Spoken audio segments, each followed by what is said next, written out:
Signature morning on Signature Television. And of course, now we are going to be discussing the return of the oil subsidy. Oil subsidy, of course, has been one major talking point across Nigeria, especially as it concerns oil and gas in the last 60 years. And it does not look like it's going to go away anytime soon, just like successive government try to remove it, it tends to affect virtually everything in our life. But the current administration, while it took over office on May 29th, 2023, says subsidy is gone. But very recently, it returned subsidy. And one wonders really, what is this subsidy and how are we getting all of these right? We have with us an oil and gas experts to help us dissect some of these issues as it relates to the return of fuel subsidy and the expectations of Nigerians. Chief Madaki Omadachi Ame is an oil and gas analyst. Good to have you, sir. Good morning. Yes, good morning. A pleasure speaking with you. I mean, again, you keep hearing this oil subsidy, and it sounds so weird in the ears. We've had several governments say, on undercurrents, the difference between what is imported and versus what is being received. I'm just wondering, can you just put it in perspective what oil subsidy really is and why it is affecting the entire system in Nigeria?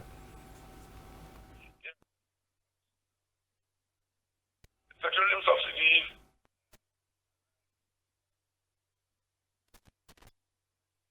differential between the cost of land, the products, and the cost at which it is said to be realistically sold at the pump.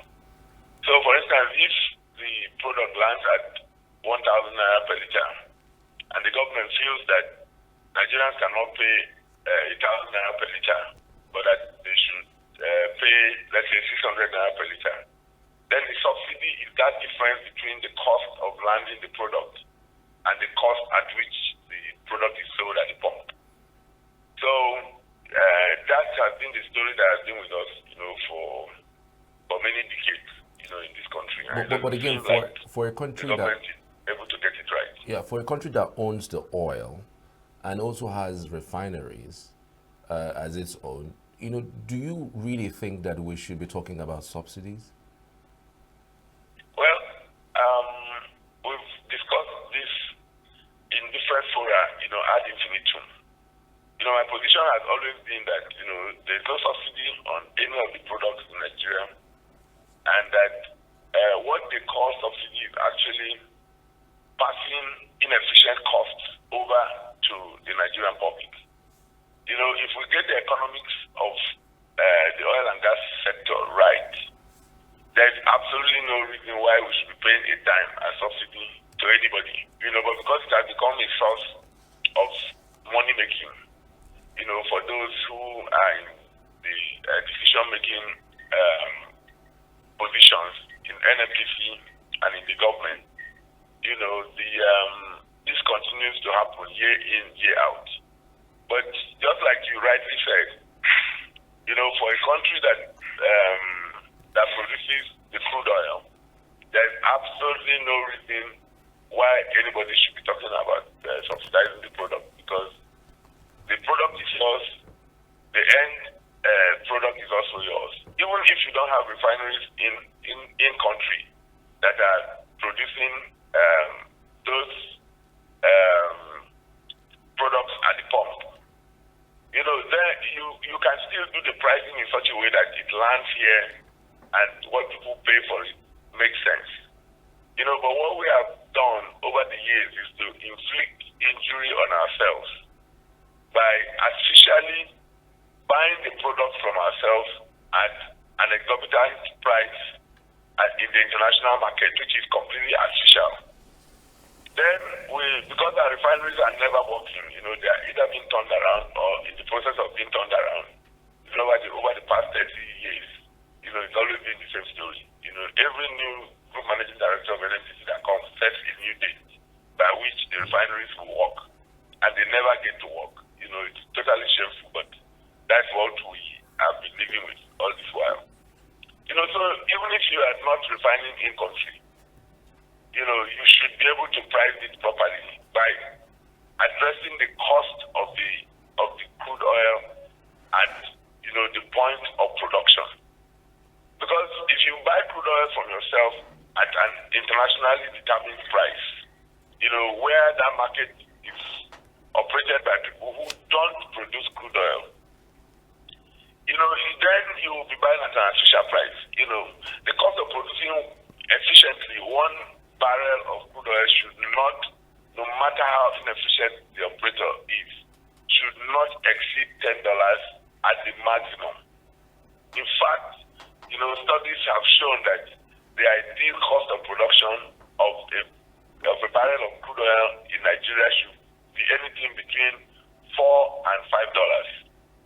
And if it is so, and the international market is ready to pay $100 for the same barrel of crude oil that you produce at $5, why should you buy it at that international price and then start marking up the price of local consumption from that premise?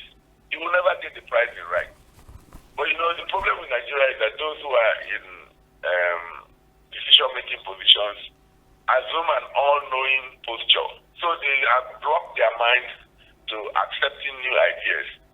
And in doing so, either deliberately or out of crass ignorance, they put the entire country into a painful situation where people are paying, through their noses, to buy petrol. And it's very painful because you see the long queues, orchestrated by inefficiency in the supply chain.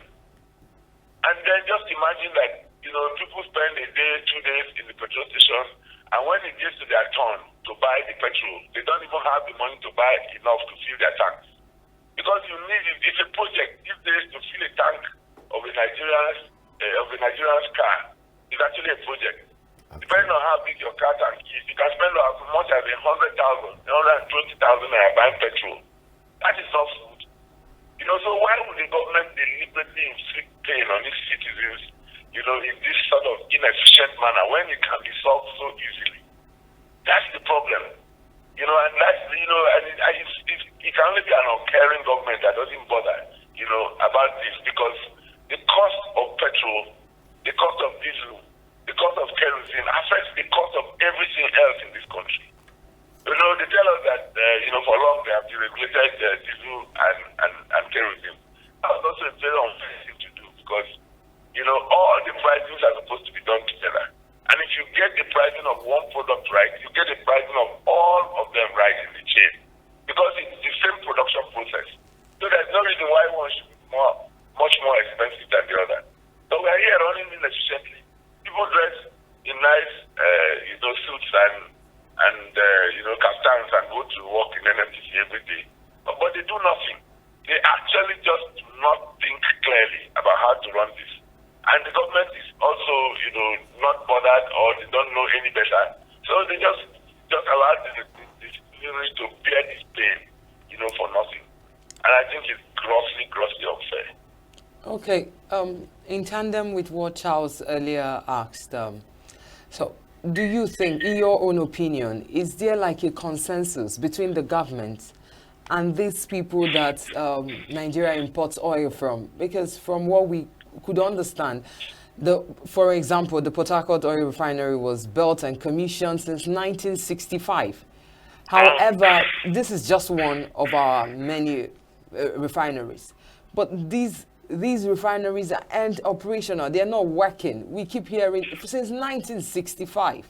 So does it look like there is a plan, or I don't want to use the word cahoot, between the federal government or the government of the day and these people that we import oil from, such so that it decapacitates our own refinery from working, that is making them not to focus on reviving and putting it operational, our refineries? Well, it's a multifaceted problem. The truth of the matter is, like everything Nigerian, people just look for how to make money off this country unfairly. Otherwise, the process of turning around a refinery is not rocket science. And the age of the refinery actually doesn't matter because some refineries in the world are over 100 years old. There's a refinery in India, that is over 120 years old and is still producing, and running efficiently up to today. So just like every mechanical process, you just keep renewing it, changing the components when they get old or obsolete. And then the thing keeps running. But in Nigeria, everything is made to look like a big deal. The process of refining crude oil is actually extremely simple. Artisanal refiners in the Niger Delta, do this routinely using crude technology, but they still get the products out. At the end of the day, the government refineries are always being turned around because of the people who are making money from the turnaround process. And nobody has ever gone to prison for this. If we run a country where there's consequence management for bad behavior, I think people will sit up and do an honest job for an honest day's pay. But here we are, people are just earning, taking as much money from the public purse as they want because they do not, they know that even when their behavior leads to gross losses for the country, nothing will happen to them.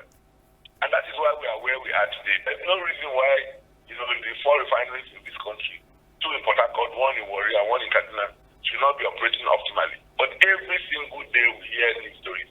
And people are there working, pretending to be working and collecting a salary, huge salaries every month. I hear that, their combined wage bill is anything in the region of about 10 billion naira on a monthly basis.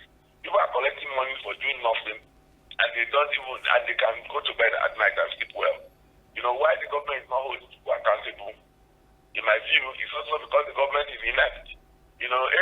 Any self-respecting government that knows what they are doing should not be, continuing in this rigmarole that we're doing. So to answer your question directly, yes, it's shameful that our refineries never work. It's shameful that every new group managing director of NNPC who comes sets a new target for when the refineries will start working. And they usually set the target towards the end of their own tenure so that they will raise the expectations of Nigerians and say, well, just leave me to keep gallivanting in this my role. When I'm about to go, the refineries will work. And then when they don't work and they have left, everybody will say, well, the man has gone. Let's not go back into history. Let's look forward. It is that looking forward and doing nothing that has kept us where we are today. I think it's going to hold us down and keep us the way we are for quite some time to come. And it's very frustrating. It's really very painful that things can be done so much better, but we are where we are because, we are not being governed right, and nobody seems to care. Or even those who care, cannot do anything about it because we are stuck with what we have. Right. There's several questions on my mind, really. I don't even know which one to put forth first. Every now and then we keep hearing the amount of modular refineries that have been destroyed. As at this morning, we heard about over 200 that was destroyed in one day. Do you think that modular refineries would help our fuel crisis? And how much so? If, for instance, somebody builds a modular refinery and then licensed it, do you think it will be in any way, help? Because I understand that competition can play a huge role in making fuel drop.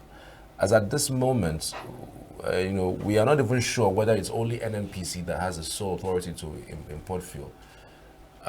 I'm just wondering, really, from your own perspective, do you think that having modular refineries, many of them, if you have the monies to be able to build, you can come in and get, license? Do you think it can solve Nigeria's crisis in the fuel sector? Well, it's all about demand and supply. And it's also about survival. If you go to Niger Delta, you will actually weep for this country because there's a lot of poverty in the midst of plenty. Many of the young men and a few young women who are into the business of, crude oil refining in a crude manner, which is through all, the local refining process, which catches fire a lot of times, kills a lot of them.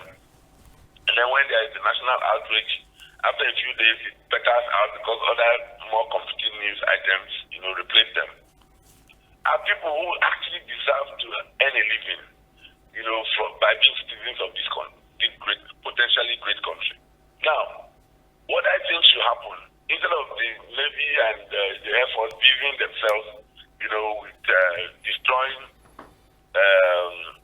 artisanal refineries and celebrating it as if they are working, I think they need to stop that strategy, and they need to bring them out from the closet. They are doing this illegally because there is no legal pathway to getting it done. Nobody would like to carry out the criminal activity if there is a pathway to getting that same activity done legitimately. My own solution would be to form these people into cooperative societies, license them, and then give them legitimate access to crude oil through a process that is transparent, auditable, and sustainable. When you do that, you have created a livelihood for them. And they are doing this, with technology that you can import easily from countries like India and China and Japan. Because setting up a small modular refinery and allocating it to a cooperative society to run, is not rocket science. It's not difficult. And these modular refineries can be constructed fairly quickly and brought in and installed, and then they begin to work. So why would you allow your young people to drive themselves into desperation, by seeking a livelihood for themselves, in fact, risking their lives in the process of doing that, and then polluting the environment in such a nasty manner? If you go to any of those sites where this operation takes place, it's actually an eyesore.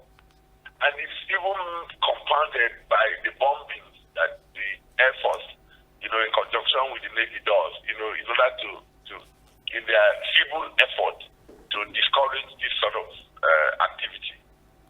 If you bring them out of the closet, you are, deepening the oil and gas industry in Nigeria by making more people involved in the process. You don't have to set up a Dangote refinery of 650,000 barrels capacity a day to be able to refine crude oil. At least the artisanal refiners in the Niger Delta have demonstrated that consistently. And they are quite resilient. They risk being bombed to death, they risk being killed, their equipment risk being destroyed, by overzealous security agents who think they are doing some work, but actually they are not doing anything useful as far as I'm concerned. They are just doing those things to attract headlines. We have Boko Haram in the north, terrorizing the whole country. We have all manner of insurgents all over the place, messing people up and engaging the security agencies. If they know what they are doing, that's where they should be deploying their energies, and not to go chasing, people who are struggling for a livelihood, around and destroying the environment in the process and reporting such nasty behavior, as if they are, they are doing something useful. And why the government continues to condone that kind of bad behavior is what I cannot understand. Why don't we deploy our, military might better in a more efficient manner to secure the country, secure farmers as they go to the farms, ensure that people don't get kidnapped on the road, like the medical students who were a whole busload of medical students in Benue, were kidnapped a few days ago, and for over a week now, nobody has been able to locate where they are, and we are running the country. At the end of the day, people will pretend that they are doing some work and they're in the security agencies, but nobody sees their effectiveness. Is this their life? Is this how we are going to continue to run this country? At the end of the day, somebody's face is presiding over the country. It's a joke, as far as I'm concerned. I think that we're not getting our priorities right. We're not putting our emphasis in the right direction, and we need to be able to think completely outside the box on how to solve the problems of the oil and gas sector in Nigeria, because it should remain the mainstay of the country. But this is a sector, Nigeria is the only country in the world that posts losses from its oil and gas sector. Recently NNPC announced some phony, paper profits, which they now quickly said they were deploying, towards payment of subsidy. You as a company, you announce the profit. Your investors, your shareholders are supposed to be happy that your company has finally become profitable. And the same you say that even before announcing the profit, you have gone to the presidency to seek and obtain an approval, which in my view is completely unconstitutional and highly illegal. For the president in one fell swoop to just say, okay, fine, use 3.3 trillion that you have declared as profit to pay subsidy. This is the same subsidy that this government said they have removed since May 29th, 2023. So if you remove the subsidy on May 29th, 2023, and you throw the entire country into the sort of pain we are going through right now, how can you then come and say you're authorizing NMTC, to use whatever profit they think they have made from their operations to pay subsidy? Which subsidy are you paying? 3.3 trillion. Come on. This place is being run like a joke.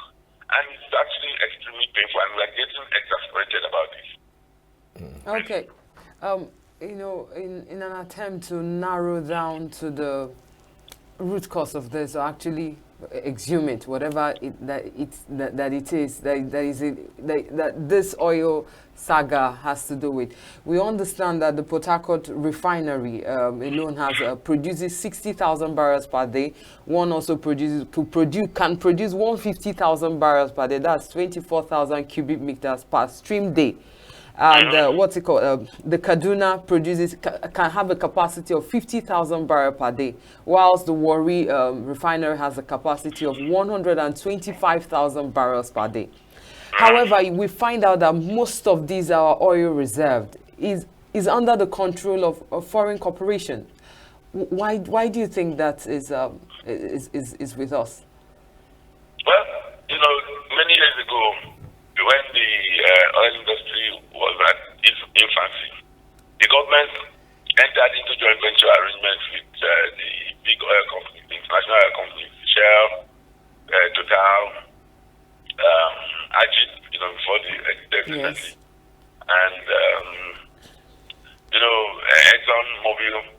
Now they entered into the joint ventures because we didn't have the additional technology to work these fields, and the joint ventures gave different percentages, to the operators, and so that's what we're still running.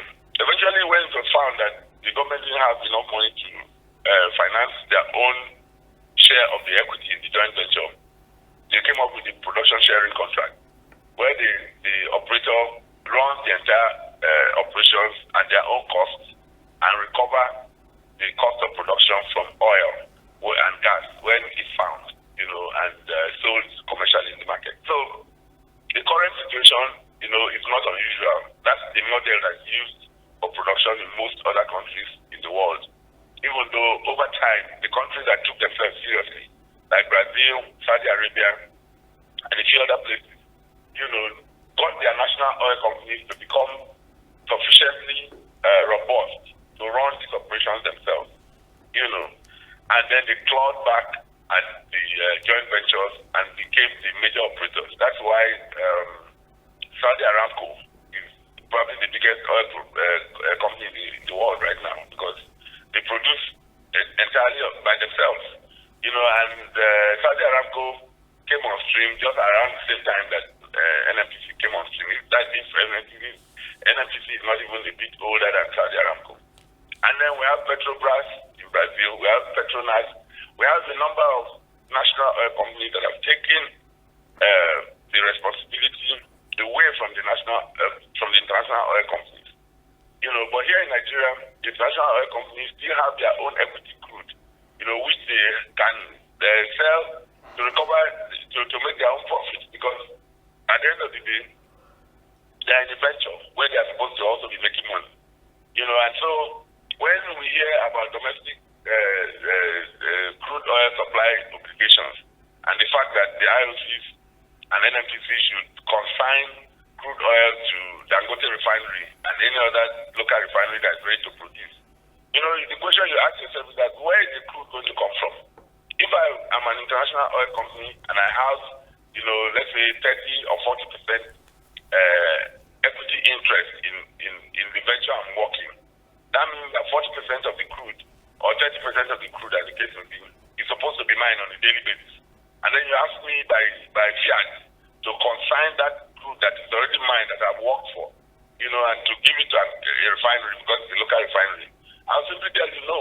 That my parent company also has their own refinery in South Africa, in other parts of Europe, and I did my duty to send, that portion of the crude that's mine, to those refineries for them to do with it as they please, because that's their own share of the venture.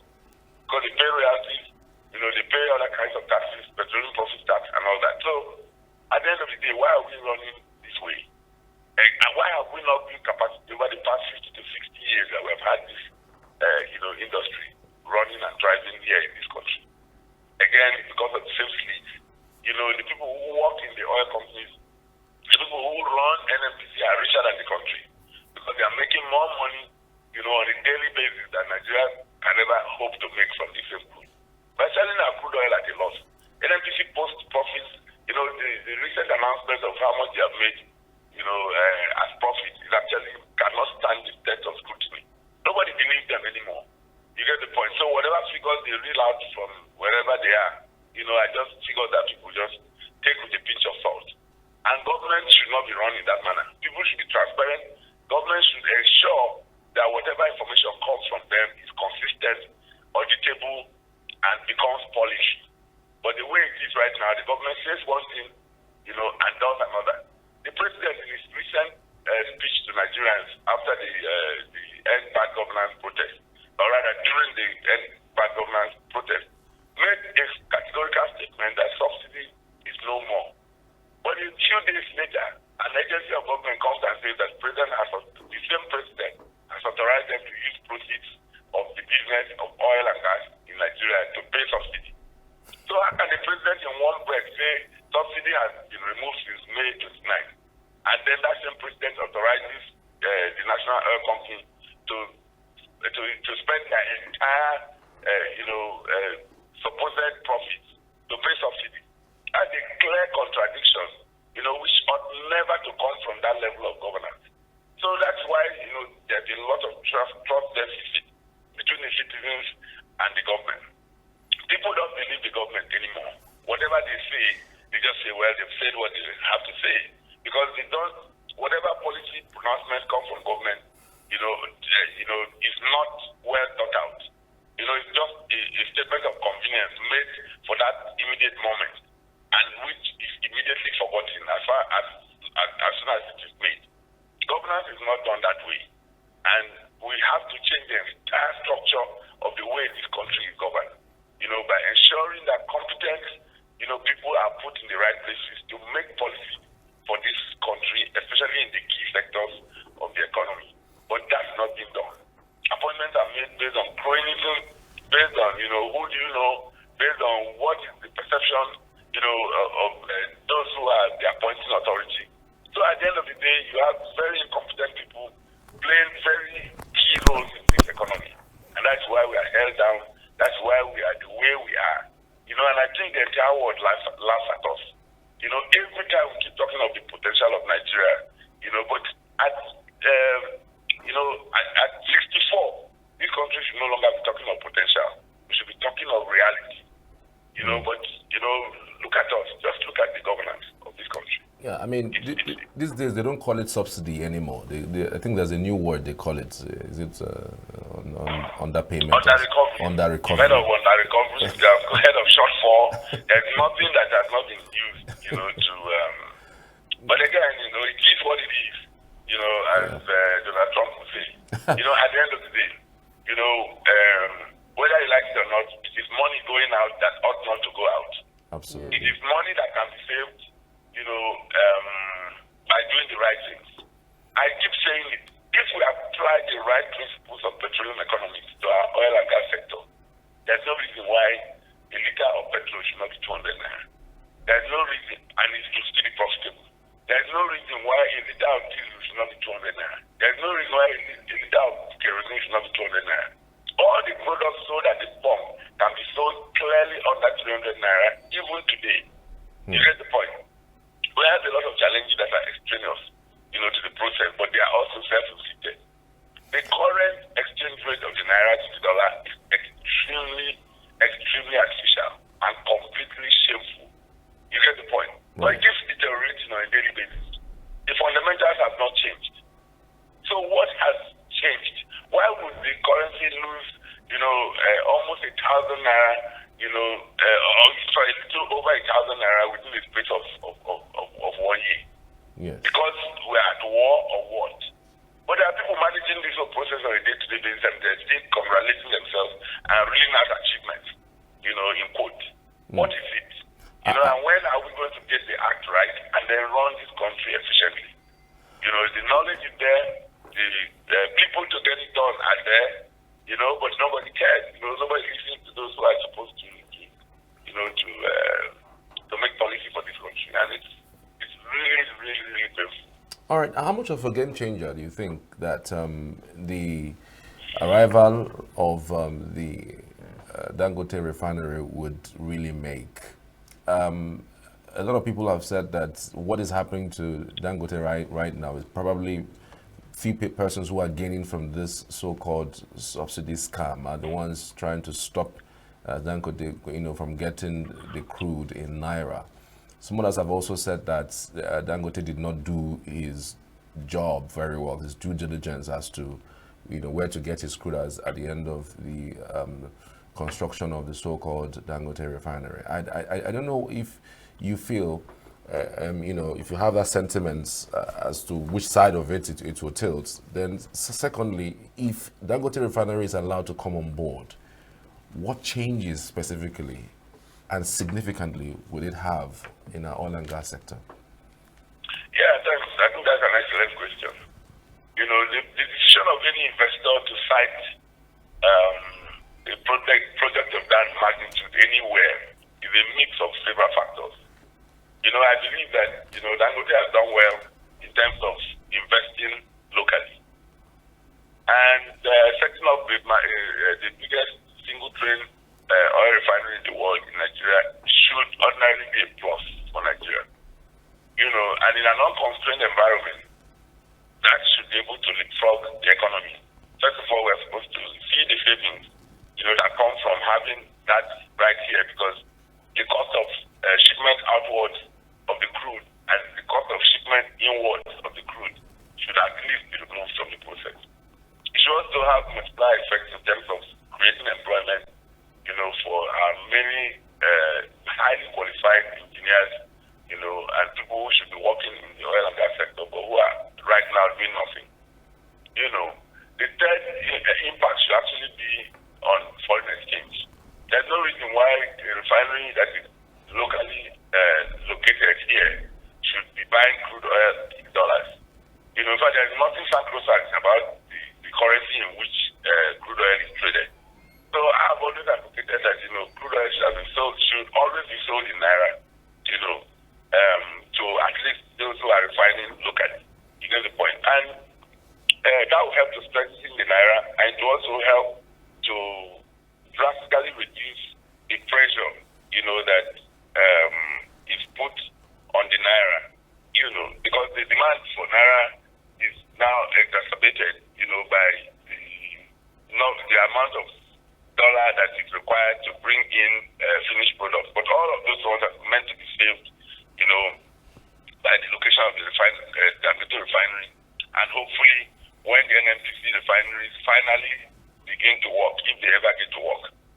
But having said that, the refinery business is completely a business venture that is supposed to be all-encompassing, and it's just a process of getting crude, putting it through one part of the refinery and getting the refined products out from the other side, through a catalytic cracking process, which is not rocket science. But the point I make is that, local production of crude oil, even though it's a good parameter for determining location of refineries, should not even be a factor. And a good example is Singapore. Singapore has close to 40 active refineries that are operating in Singapore. But they do not produce a single barrel of crude oil. They import their crude oil from countries like Nigeria, countries in the Middle East, other places, where they get crude for cheap, refine, and then make a multiple of the money they use to buy the crude, from selling the refined products. so if you site a refinery, one of the first things you must think about is who are the suppliers of the crude. And, if we remove the sensationalism from all of this crude supply thing, and domestic crude sale obligations, we then will tell Dangote that, come on, you have a refinery, find your feedstock from wherever you can find it, and ensure that the refinery is running optimally. Buy your crude from wherever you want to buy it, wherever it is found to be bought, because crude oil is an international product. And then, supply, pass it through your refinery and get it done.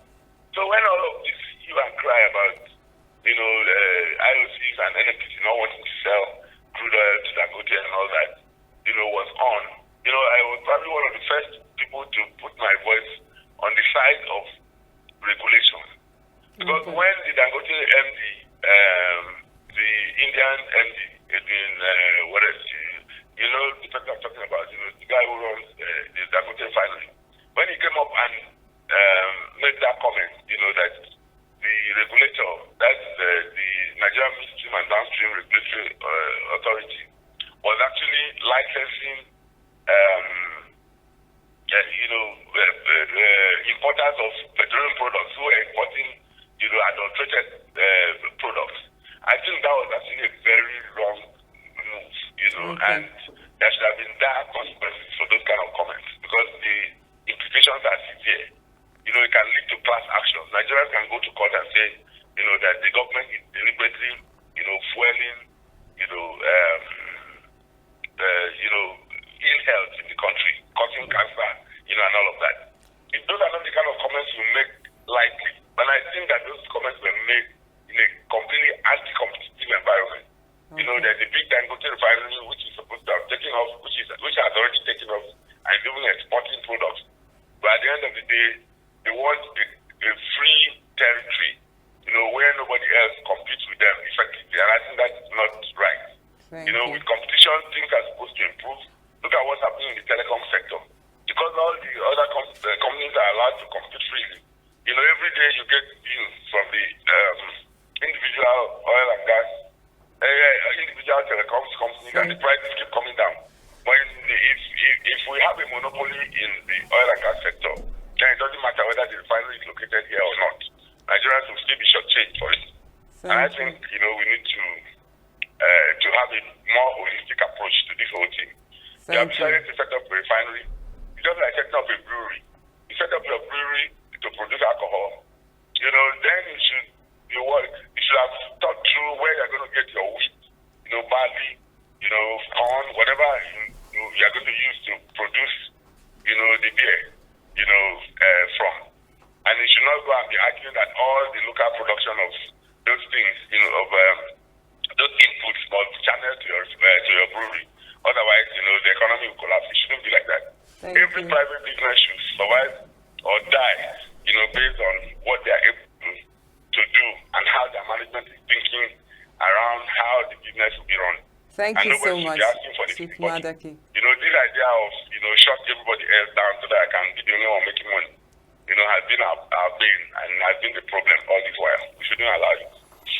Thank you so much, Chief Madaki. Many thanks for your input on the matter concerning, in regards to our oil and gas sector of Nigeria. It's something that's prevalent, and we will continue this issue. We'll continue to discuss as it unfolds. Thank you so much, Chief Madaki Omadachi Ame. Thank you so much once again.